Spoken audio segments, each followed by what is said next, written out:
Izmir, we've seen a revival. What almost has become an extinct language, Yiddish. Instead of kvetching, our next guest has all of our mishpucha felling over his poetry. Welcome, Dov Ber Curler, not to be confused with burglar. Welcome to the show. Hi, very nice to be here. Nice to meet you too. Yes. I've had so much fun writing all of these words and throwing in all of the Yiddish from my childhood. You're originally from the Soviet Union. You grew up during the time of communism in the Soviet Union. What are your memories, of being a Jew at this time? If you had to be born in the Soviet Union, my time was the best to be born in the Soviet Union. I was just very lucky. We left in '71, so I left at the age of 13 almost. Mm-hmm. You had your bar mitzvah there or here? I actually had my bar mitzvah in Jerusalem. Wow. Yeah, and I partly was raised in Jerusalem, right? I grew up and became a grown-up in Jerusalem. But I haven't forgotten my Russian, and it was my childhood, the 60s. All my childhood was just the 60s. I was born in '58.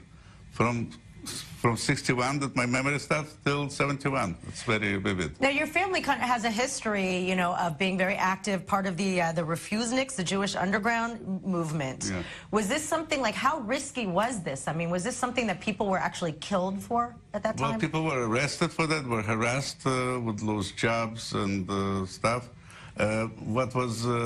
But it was probably not as dangerous as the majority of population thought, including Jews in the Soviet Union. So it usually took the braver people. And my parents were actually much older than the average Refusnik at the time, because it was something that younger people usually do. Right, I see. Exactly. More energy to fight. Well, they're less afraid.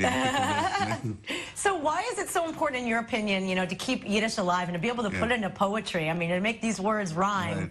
Well, you see, I actually don't have a mission to keep anything alive. I have a mission just to live.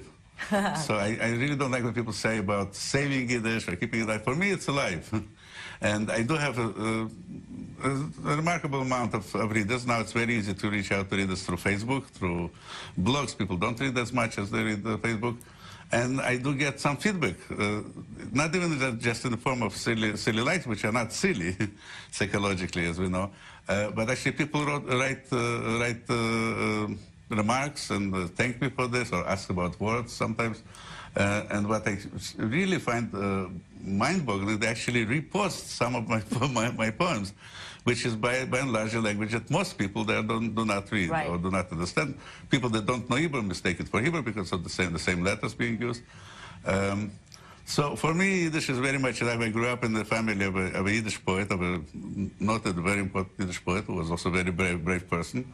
He was nearly fatally wounded during the war, fighting the fascists in the Soviet Union, and then he was imprisoned for 10 years in Vorkuta, right? Working in the mines, in the coal mines. So he was a very brave and suffered a lot, but he had tremendous 30 years in Israel afterwards, and he even excelled in his poetry. And I, for myself, of course, everybody in Russia, in the so-called intelligentsia circles, would start by writing poetry at the teenagerhood. And I started writing in Russian, and then in Hebrew, and then tried in Yiddish. Yeah. And I was very proud that I stopped. And then one day I came out and showed my father poems, pretending to be from someone else, hence my name, Boris Karlov. And he approved it. So. Amazing. Thank you so much. I wish we had more time, but we're at the end of the show. But it's been amazing. Thank you. I'm going to kafel about you. Sorry, I know it's very corny, but I love speaking Yiddish. Thanks for watching. We'll see you tomorrow.